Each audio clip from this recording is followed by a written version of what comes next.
Myrrh-bearing maidens anticipated. A breaking news came on my phone. St. Theodosius in Cleveland is on fire.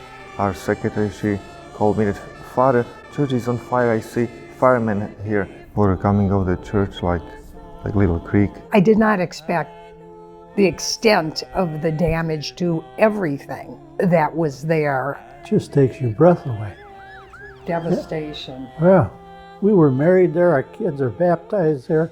I mean, our heart and soul are in that church, and it's a part of it.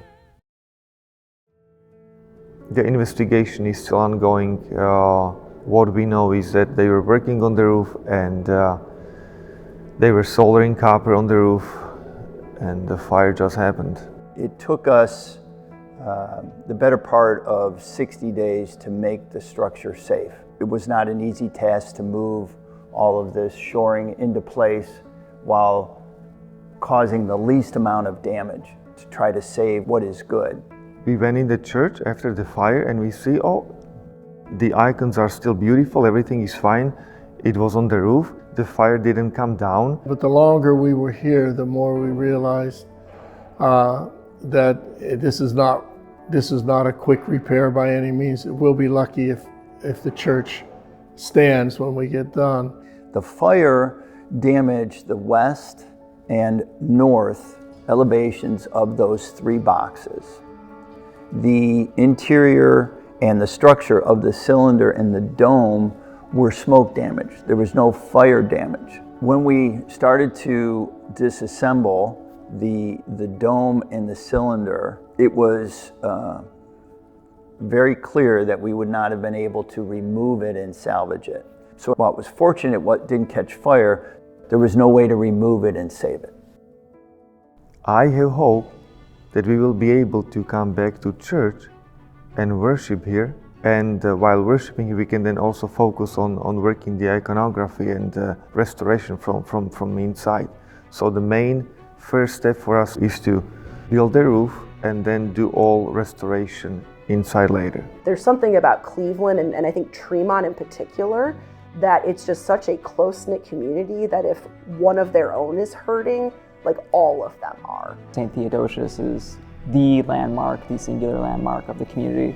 Here in Tremont, the artisanship and the craftsmanship that we have here is like, oh my gosh, there's not a lot like it in the country, much less in Cleveland.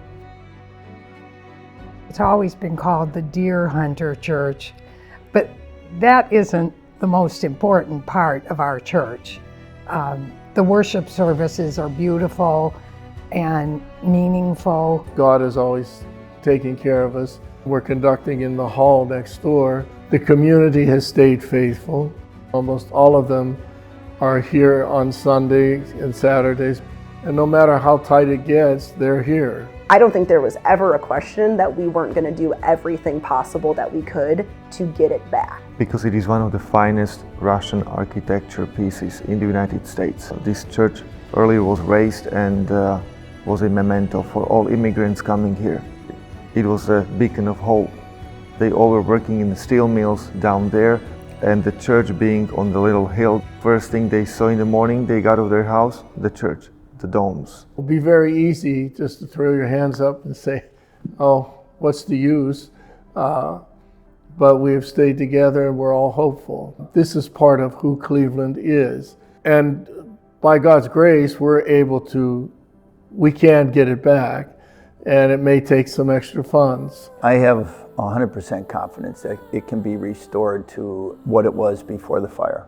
We're not building anything new. We're bringing our craftsmen and women to the job to make it look like it was before the fire, when it was originally built. One of the hardest parts of the project is managing the budget. We are not capable by our own means and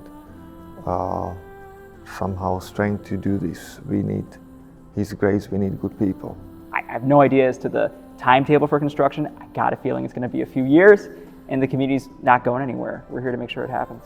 All in the businesses like Lecky's over here, I mean, they're selling T-shirts and having fundraisers for us. It's 100% pedal to the metal. Amazing how many of these people are rallying around the church to bring it back. My dream is to be able to get married in this church. You know, I want my kids one day to be baptized in this church. Like this is my family. I'm just looking forward to the day when we can all just be in there no matter what it looks like, as long as it's safe.